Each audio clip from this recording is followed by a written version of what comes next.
2부 예배 메시지를 다시 좀 녹화하려고 합니다. 2부 예배 메시지 음향이 좀 문제가 많이 발생해서 볼 수가 없게 되었습니다. 그래서 짧지만 다시 좀 찍어서 함께 말씀을 좀 나누기를 원합니다. 우리 이번 주에 봤던 2부 예배 메시지 제목이 천년 왕국이고 본문이 계시록 20장 1절로 3절입니다. 이 천년 왕국에 대한 이 메시지 계시록 20장 1절에 3절을 어떻게 보냐에 따라서 세 가지로 크게 나누어집니다. 그걸 전천년설, 후천년설, 무천년설이라고 부릅니다.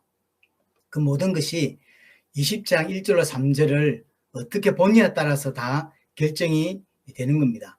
전천년설은 뭐냐면 예수님의 재림이 있고 그 다음에 천년왕국이 온다라고 하는 게 기본 틀입니다. 이 전천년설에도 두 가지로 크게 나누어집니다. 첫 번째가 역사적인 전천년설인데요. 그 역사적인 전천년설은 교회시대가 있고 교회시대가 끝날 무렵에 7년 대환란이 있습니다. 그 대환란이 끝나면 주님이 재림하시고 그 주님이 재림하시면 사단이 결박되게 된다. 그 사단이 결박되고 나서 대환란을 통과한 사람들과 또 예수님이 이 땅에서 천년왕국을 이루게 된다라고 하는 게 핵심 키포인트입니다. 그리고 나서 그 천년이 지나면 잠시 사단이 놓이게 되고 그 놓인 사단이 또 많은 불신자들을 규합해서 하나님을 대적하는 일이 일어난다. 그게 이제 곡과 마곡의 전쟁이다라고 이야기를 하고요. 그것이 끝나면 예수님이 그 전쟁에서 완전히 승리하게 되고 새하늘과 새 땅을 연다라고 하는 게 역사적인 전천년설입니다. 똑같은 전천년설이지만 세대주의 전천년설은 비슷한 틀은 똑같습니다. 예수님이 재림이 먼저 있고 그 다음에 천년왕국이 온다고 하는 거예요. 교회 시대가 있고 교회 시대가 끝날 무렵에 주님이 공중 재림을 합니다. 여기 좀 차이가 나죠. 공중 재림에서 두 가지가 일어나는데 공중에서는 휴거가 되는 겁니다. 예수님이 재림하셔서 공중으로 재림하셔서 믿는 자들을 불러 올리는 거죠. 그래서 그걸 휴거라고 이야기합니다. 그래서 7년 혼인잔치를 할 동안에 그럼 지상에서는 어떤 일이 벌어지냐면 7년의 대환란이 일어난다. 그래서 이 7년의 대환란, 엄청난 핍박과 고통이 있는 이 7년의 대환란을 겪지 않으려면 먼저 휴거를 받아야 된다라고 주장을 하는 거죠. 이때 7년의 대환란 기간 동안에 어떤 일이 벌어지냐면 이스라엘의 14만 4천이 돌아온다. 14만 4천을 이때 쓰는 거, 그 사람들은 14만 4천이 돌아오게 되고 회개하고 이들이 전 세계에 편만하게 복음을 정언하게 된다라고 이야기하고요. 7년 대환란이 끝나면 그때 아마겟돈 전쟁이 일어나게 되고 그 아마겟돈 전쟁을 예수님이 완전히 승리하고 이 땅에서 천년왕국을 연다는 거예요. 그래서 14만 그 4천과 돌아온 14만 4천과 예수님이 이 땅에서 왕노릇하는 천년왕국을 열게 된다는 것이죠. 그럼 천년왕국이 끝날 무렵에 사단이 잠시 놓이게 되고 이제 그 이후에 곡과 마곡의 전쟁이 일어나겠지만 예수님이 최종 승리하게 되고 새하늘과 새 땅이 열린다라고 하는 것이죠. 기본 틀은 같습니다. 근데 이제 전천년설의 문제점이 뭐냐면 곰곰이 생각해 보면 예수님의 재림이 두 번 있어야 되는 거예요. 예수님이 재림하셨는데 재림하시고 사단이 결박되죠. 결박되다가 천년 이후에 사단이 또 놓이니까 또 다시 주님이 오셔서 그것을 심판하시고 이런 재림이 두 번 있고 심판도 두 번 있게 되는, 이게 말이 안 되는 게 재림이 있었는데 그 이후에 사단이 놓이게 되고 그 놓인 사단이 또 많은 사람들을 미혹하고 규합해서 그리스도를 대적하는 일이 일어난다는 거죠. 이 말이 되냐는 거죠. 성경은 그리스도의 재림을 최종적인 종말로 이야기하거든요. 성경이 말하는 최종적인 이 방향과 사실은 잘 안 맞습니다. 두 번째가 후천년설인데 후천년설은 반대입니다. 천년왕국이 먼저 있습니다. 천년왕국이 있고 그 이후에 주님이 재림하신다라고 하는 교회죠. 그래서 이때 교회 시대가 있겠죠. 교회 시대 이후에 천년왕국이 열리고 천년왕국이 지난 이후에 주님이 재림하신다는 거죠. 지상의 교회가 전 세계 편만하게 복음을 정언하고 전파하면 전 세계 많은 사람들이 그들은 말하기를 그들이 다 복음을 믿게 된다고 이야기를 합니다. 복음을 다 믿게 되니까 이 땅에서 천년왕국이 열리는 거예요. 사람이 변하고 나라가 변하고 세상이 변할 수 있다는 거죠. 그 천년왕국 이후에 주님이 재림하신다라고 하는 게 후천년설입니다. 여기 문제점이 뭐냐면 우리가 경험해봤고 또 우리가 경험하지 않았지만 역사에서 봤듯이 과연 교회가 정신을 차려서 전 세계 복음을 전파하면 전 세계가 변하느냐는 거예요. 복음을 다 받아들이고 믿고 변하느냐는 것이죠. 선교단체에서 주로 많이 부르짖는 것 중에 하나가 그리스도의 푸른 계절이 오게 하자라는 거거든요. 그럼 진짜 그리스도의 푸른 계절이 정말로 오는가? 복음을 정말로 열심히 전하면 세계가 변하는가? 사람이 변하는가? 로마 같은 나라가 기독교가 국교가 되고 예수를 믿지 않으면, 교회를 다니지 않으면 살 수 없는 시대가 왔는데 그럼 로마는 선한 나라가 되었는가? 변했는가? 라는 거죠. 그렇지가 않아요. 우리가 전에 자주 다녔던 나라 중에 엘살바도라는 나라가 있습니다. 이는 기독교인 수가 거의 70%가 넘습니다. 근데 전 세계 살인율이 가장 높은 나라예요. 기독교율이 70%가 넘는데 세계 살인율 이런 게 세계 최고 높다니까요. 왜 안 변할까요? 우리가 생각하는 선교단체에서 주로 생각하는 그런 그리스도의 푸른 계절이 오냐 안 온다는 거죠. 이것은 역사적으로도 또 여러 가지 경험상 이는 맞지 않다라는 것이 지금 추론들입니다. 그래서 후천연설은 지금 교회 안에서 많이 지지를 얻지 못하고 있습니다. 마지막이 무천연설인데요. 무천연설은 무천연설이라고 하니까 천년왕국이 없다라는 개념이 아니라 천년왕국이 이미 시작되었다고 보는 거예요. 그러니까 교회 시대가 있고 천년왕국이 오거나 아니면 주님이 재림하고 천년왕국이 오거나 이런 개념이 아니라 지금 우리가 살고 있는 이 시대가 천년왕국이라고 보는 거죠. 그래서 천년이라는 것은 상징적인 숫자고 주님의 때를 이야기하는 그 숫자로 보는 것이죠. 그럼 주님이 이 땅에 오시고 정확히 말하면 주님의 부활로부터 시작해서 주님이 재림하시는 그 사이를 천년왕국이라고 보는 것입니다.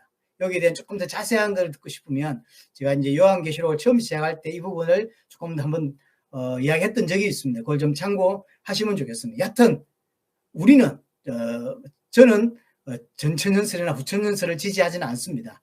또 전천연설을 지지한다고 해서 구원을 못 받는 거나 뭐 그렇지는 않습니다. 이는 성경을 어떻게 이해하느냐에 따라서 좀 달라질 뿐입니다. 저 개인적으로는 무천연설을 조금 더 지지합니다. 여하튼 지금 저와 여러분들이 살고 있는 이 시대를 천년왕국이라고 보는 거죠. 이 교회 시대가 천년왕국 시대다 이렇게 보는 것입니다. 그것이 기점이 어디냐면 계시록 20장 1절로 3절을 어떻게 보느냐는 거예요.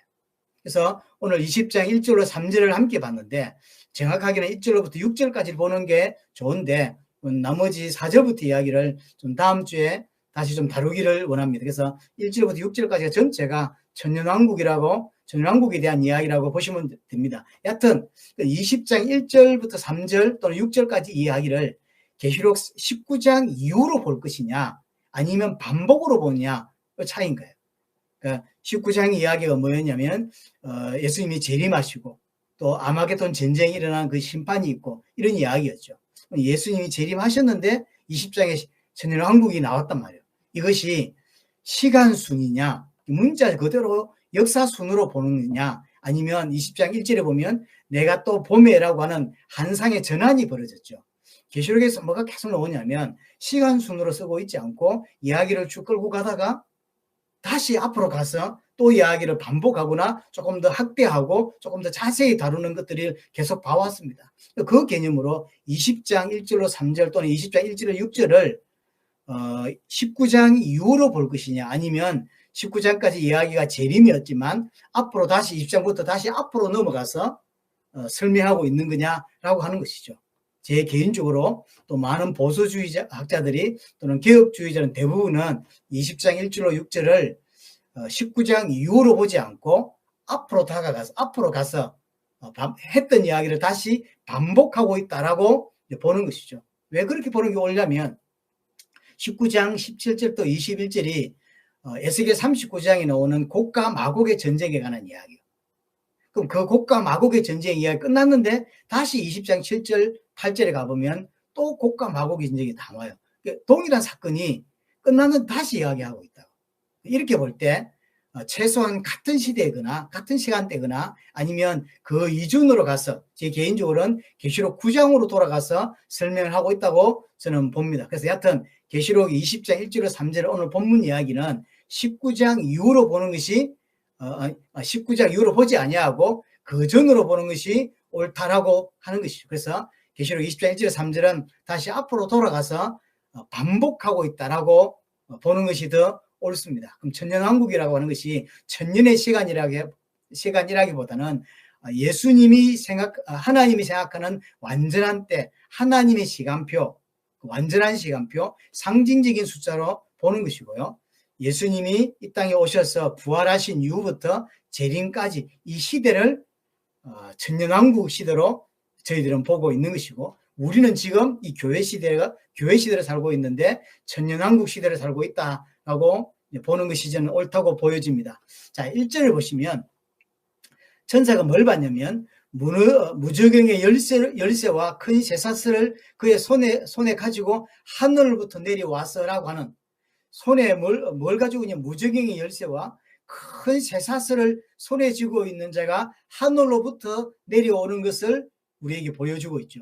이 무저경이라는 게 뭐냐면 죽음, 사망, 음부를 말하고요.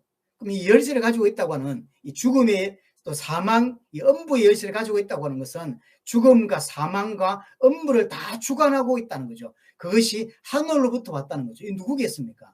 그리스도죠. 예수 그리스도께서 우리의 생명과 우리의 죽음과 이런 모든 것들을 다 주관하고 있는 분이라는 것을 이야기하고 있는 것이고, 무저경을 열고 닫을 수 있는 분이 누구시냐? 예수 그리스도입니다. 그분이 오셔서 용을 잡고, 용이 누구냐? 옛뱀이고 마귀고 사단이라고 그랬죠. 이 사단을 잡아서 천년 동안 결박했고, 그래서 무저경에 집어넣어서 그 위에 임봉을 하고 천년 동안 가두었다라고 이야기를 하죠. 누가 이랬냐? 예수 그리스도께서. 그러면 언제 일어난 일이냐? 예수 그리스도의 십자가와 부활 사건으로 인하여 사단이 결박이 되었고 무저경에 갇혔고 임봉이 되어서 천년 동안 갇혔다라고 이야기를 하는 것이죠. 언제까지냐면 주님이 오시는 때까지. 그래서 주님이 오시는 재림이죠. 재림이 직전에 사단이 잠시 놓이게 된다라고 하는 것이 20장 1절의 정확한 의미라고 생각을 합니다. 그래서 오늘 1절부터 3절에서 가장 중요한 부분은 무저경의 열쇠를 가지신 분, 큰 쇠사슬을 가지신 분이 하늘로부터 왔고요. 와서 다시 말해서 사단을 결박했고 무저경에 가두었다라고 하는 의미입니다. 이 부분을 굉장히 중요하게 다루고 있는 것이죠. 가두었기 때문에 이 마귀가 천년의 기간 동안에 미혹하지 못하는, 망국을 미혹하지 못하게 되었고 이후에 잠깐 놓이게 됐다라고 하는 이 부분이 오늘 핵심 포인트죠. 그럼 이 의미가 정확히 뭐냐는 거죠. 사단이 결박이 되고 무저경에 갇히고 임봉했다고 하는, 그래서 더 이상 망국을 미혹하지 못하는 일이 천년 동안 일어났다는 거죠. 사단이 결박했다는 이야기는 예수 그리스도께서 십자가와 부활로 사단을 결박했죠. 그 의미입니다. 예수 그리스도의 십자가 부활로 인하여 사단이 완전히 패배했다라고 하는 의미죠. 히브리서 2장 14절에 보면 죽음을 통하여 죽음의 세력을 잡은 자 곧 마귀를 멸하셨다라고 이야기를 하죠. 죽음을 통하여 예수 그리스도의 죽음, 십자가와 그 부활을 통하여 죽음을 누가 지금까지 붙잡고 있었냐면 마귀라고 하는, 사단이라고 하는 이 존재가 붙잡고 있었는데, 이 사단이 붙잡고 있는 이 죽음의 문제, 이 생명의 문제를 패배시켰다는 거죠. 그래서 결박했다, 멸하셨다라고 이야기를 하는 것이죠. 쉽게 말해서 사단이 가지고 있던, 지금까지 가지고 있던 죽음의 권세를 박탈했다는 뜻이에요. 우리가 생각하는 결박하고 천년 동안 가뒀다 보니까 지옥불에 집어넣었다는 의미가 아니에요. 그 의미가 아니라 사단이 가지고 있던 죽음의 권세, 이런 어둠의 권세, 이 권세를 박탈시켰다, 사단을 패배시켰다라고 이야기하는 것이죠. 그래서 사단이 더 이상 사람들이 그리스도로 오는 것을 막지 못한다. 사단이 더 이상 하나님의 백성이 구원받고 그 구원을 완성해 가는 것에 대하여 건들지 못한다라고 이야기하는 거예요. 하지만 지금까지 사단은 모든 것을 총동원해서 어떻게든 구원받지 못하도록 노력을 했다는 이야기죠. 그것을 이제 예수님께서 십자가와 부활을 통해서 다 결박했다라고 이야기를 하는 것입니다. 그럼 이 사건이 계시록 19장 이후의 사건이 아닌 거죠.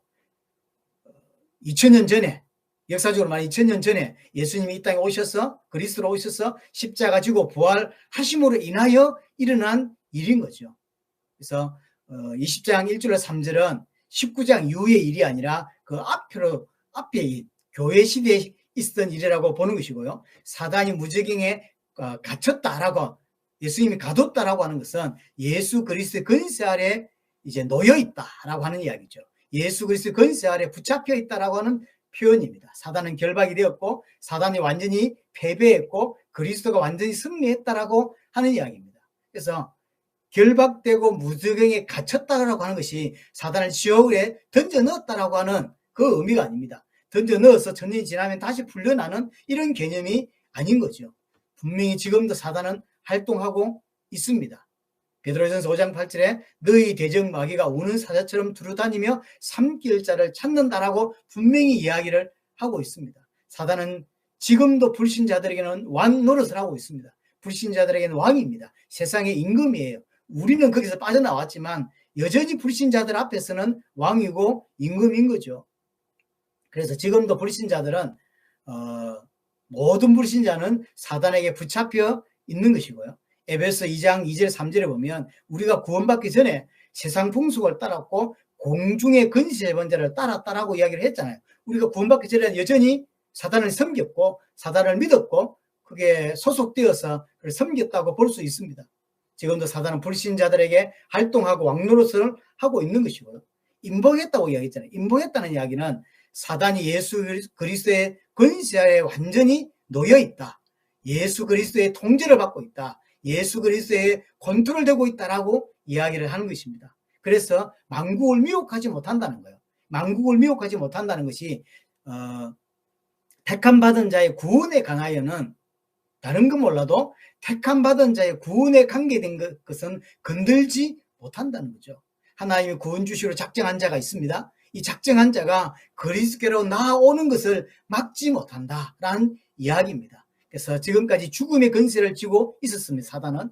그래서 우리를 끌고 지옥으로 끌고 가려고 하는 이런 노력들이 있었고 그 활동을 했습니다. 그걸 예수님이 십자가 보혈로 꺾어버렸다는 거죠. 더 이상 우리를 지옥으로 끌고 가지 못하도록 사단을 완전히 패배시켰다는 거죠. 계시록 9장이나 또 14장에 보면 하나님이 자기 백성들에게 인을 쳤다라고 하는 표현이 있습니다. 인을 쳤다고 하는 것은 하나님의 것이다. 또 하나님이 보호하신다라고 하는 의미잖아요.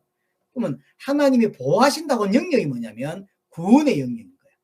구원받은 자가 구원을 완성해가는 이 영역. 불신자로 있다가 구원을 받죠. 이 구원받는 영역, 구원받은 자가 구원을 완성해가는 이 영역은 절대로 사단이 건들 수 없는 영역이라고 하는 거죠. 그건 결박되었다, 임봉되었다, 더 이상 사단이 건들 수 없다라고 이야기하는 것입니다. 하지만 그 외의 부분은 하나님께서 사단에게 내어주시죠. 마치 욥의 생명 말고 나머지는 네 마음대로 해봐라고 허용해 주시듯이 세상적인 것, 육신적인 부분은 사단에게 내어줍니다. 그래서 핍박을 당하기도 하고 고난을 당하기도 합니다. 근데 그걸 왜 그럼 내어주냐는 거예요. 예수님의 컨트롤 속에 사단이 있는 거거든요. 예수님의 컨트롤 속에, 하나님의 컨트롤 속에, 통제 속에 사단이 있지 통제 밖에 있지 않는 거예요. 그럼 왜 허용해 주시냐는 거죠. 우리의 신앙의 성장을 위해서입니다. 우리의 환경의 어려움과 또 문제나 사건과 또는 핍박과 고난들을 왜 허용하시냐라고 할 때 그 이유는 하나밖에 없습니다. 우리의 신앙의 성장을 위해서인 거죠. 그래서 하나님께서 사단의 모든 활동을 제한하고 있는 게 아닙니다. 지금도 사단은 활동합니다. 뭐에 대해서 제한하냐면 구원에 관한 영역. 구원의 영역에 관하여는 사단이 어찌할 수 없는 거죠. 건드릴 수 없다는 거죠. 그래서 하나님이 택한 백성이 전부 다 구원받고 하나님의 백성으로 성장하고 또 새하늘 새 땅으로 들어갈 수 있도록 완벽하게 인도하시고 있는 것이고 그 부분에 대해서는 사단이 타치할 수 없는 것입니다. 건드릴 수 없는 것입니다. 우리의 육신 부분은 내어주었지만 그것까지도 우리의 신앙의 성장을 위해서 내어준 거라고 이야기를 하는 것이죠. 자, 그런데 3절에 보면 그 이후에 잠깐 놓이게 된다고 합니다. 놓이는 이유가 뭐냐? 간단합니다. 그리스도를 대적하고 그리스도를 따르는 자, 그리스도를 믿는 자를 핍박하기 위해서입니다. 풀려난 사단이 많은 불신자를 미혹하고 그래서 곡과 마곡의 전쟁을 일으키게 된다는 거죠. 이 언제 일어나는 일이냐면 주님의 재림 직전에 천년이라는 시간 동안 갇혀 있겠지만 마지막 그 잠시 동안 짧은 기간이지만 하나님께서 사단을 다 놓는다는 거죠. 이 말은 엄청난 핍박이 있을 수 있다는 거죠. 어때? 그래서 그걸 곡과 마곡의 전쟁 또는 아마겟돈 전쟁 또 최후의 심판 이렇게 표현을 하는 것입니다. 그래서 마지막 때 궁극적으로 사단은 엄청난 발악을 하는 거죠. 이걸 하나님이 허용하신 거예요. 그럼 어떻게 일어나느냐? 전 세계 정치나 경제나 문화, 사회 이 모든 부분을 가지고 그리스도와 그리스도를 따르는 교회를 핍박하는 일이 일어나겠죠. 저와 여러분들이 이 사는 시대가 천년왕국 시대이고 교회 시대이고 그리고 어느 시점에 마지막 때가 되면 사단이 풀려나게 될 거고 그 풀려난 시점이 되어지면 엄청난 박해나 엄청난 핍박들이 분명히 있을 수 있다고 생각이 들어집니다. 아마 그런 시대가 올 수도 있다고 저는 보여집니다. 그래서 역사의 마지막에 사단이 대다수의 사람들을 속이는 일을 하나님이 허용해 주셨다는 걸 기억하셔야 돼요. 왜 허용했냐면 진리를 깨닫지 못하도록 미혹할 것이고 허용했기 때문에 그래서 미혹된 자들을 이용해서 그리스도를 따르는 자들을 핍박하는 일이 분명히 있을 것입니다. 이런 모든 것들 또한 하나님의 주권 아래에 있는 거예요. 그래서 하나님의 주권 아래에 있지 그리스도의 통제 아래에 있는 것이지 그리스도 밖에서 이런 일이 일어날 수 없는 것입니다. 그래서 우리에게 오는 여러 가지 예수 믿기 때문에 오는 여러 가지 어려움, 교회를 다니고 하나님을 섬기기 때문에 오는 여러 가지 고난이나 고통이나 어려움들은 하나님이 알고 계신 거예요. 하나님이 허용해 주신 거예요. 사단을 통하여 허용해 주신 거예요. 왜 허용했냐? 우리의 신앙 성장을 위해서. 그래서 진짜로 예수를 믿고 성경대로 믿으면 고난이나 예수 믿는 것 때문에 어려움들이 올 수밖에 없어요. 왜냐하면 세상하고 안 맞거든요. 세상하고 맞는 것은 올바로 믿고 있다고 보기 어렵습니다. 세상하고 맞을 수가 없어요. 맞지 않지만 세상에서 그리스도의 사람으로 빛으로서 소금으로 살아가는 것이죠. 그 가운데 우리는 성장하고 그 가운데 그리스도를 닮아가는 자로 가는 것입니다. 그래서 새하늘과 새 땅에 들어갈 수 있는 자로 준비되어 가는 것이죠. 이런 모든 것들이 하나님의 주권 아래서 일어나는 것입니다. 그것이 인봉되었다라고 하는 의미인 것입니다. 그래서 마지막 때 사탄은 교회를 총공격하겠죠. 하지만 실패할 것이고 그리스도께서 완전히 승리하게 될 것이고 진짜 구원받은 자는 환난도 있을 수 있고 고난도 있을 수 있지만 결국은 승리하게 될 것이라는 거죠. 그럼 이 사단이 언제 놓이냐? 잠시죠. 언제요? 주님이 재림하시기 직전에 잠시 동안 놓이게 된다는 것이죠. 자, 그래서 사단은 여전히 활동하고 있음을 우리는 기억해야 됩니다. 성도들의 구원을 건들지 못할 뿐이지 여전히 활동하고 있어요. 그 성도들을 속이고 미혹하고 공격합니다. 불신자이들은 왕노릇을 하고 있고 우리에게는 믿는 자들에게는 공격하는 거예요. 활동하는 거예요. 구원을 건들 수 없을 뿐이지. 그래서 공격할 때 사단의 모습으로 등장하는 게 아니에요. 사단의 모습이 아니라 철저하게 인간의 모습으로 등장하고 세상의 모습으로 등장합니다. 그래서 인간들의 재성을 충분히 활용해서 인간들에게 어려움을 주고 성도들을 어렵게 만들고 성도들을 공격하는 것입니다. 우리가 원래 구원받기 전에 요한복음 8장 44절에 보면 너희는 너희 아비 마귀에서 났고 너희도 마귀의 욕심을 따라 행하고자 한다라고 했죠. 그 상태에서 구원을 받았습니다. 그래서 우리에게 뭐가 남아있냐면 내 안에 사단의 모습이 남아있어요. 사단의 어떤 성품, 사단의 어떤 인품, 사단의 어떤 죄성이 우리가 가지고 있어요. 그래서 뭐 하기 쉽냐면 미혹되기가 쉬워요. 우리가 원래 하나님 형성대로 지어받았다가 타락함으로 인하여 죄를 지음으로 인하여 마귀의 자녀가 되었고 그래서 마귀의 성품을 가진 거예요. 그래서 구원받을 때까지. 그래서 마귀의 욕심을 우리가 행하고자 했다니까요. 구원받았다고 해서 완전히 다 바뀌었냐? 없어졌냐? 그렇지가 않아요. 여전히 죄성이 있고 여전히 마귀의 성품이나 마귀의 인품들, 마귀의 모습들이 여전히 남아있다니까. 그래서 하나님의 자녀이고 우리가 하나님을 섬기는 자인데 내가 하나님 자리에 서려고 하는 모습이 여전히 남아있고 내가 주인된 인생을 살려고 하는 내가 적당히 교회 다니고 그래서 교회 다니는 것도 그냥 종교로 다니고 취미로 다니고자 하는 이런 모습들이 여전히 남아있다고요. 그래서 사단이 속이기가 쉬워요. 사단의 성품을 가지고 있으니까 이걸 사단이 너무나 잘 활용하고 있다는 걸 반드시 기억하셔야 됩니다. 계속 하나님 자리에 서려고 해요.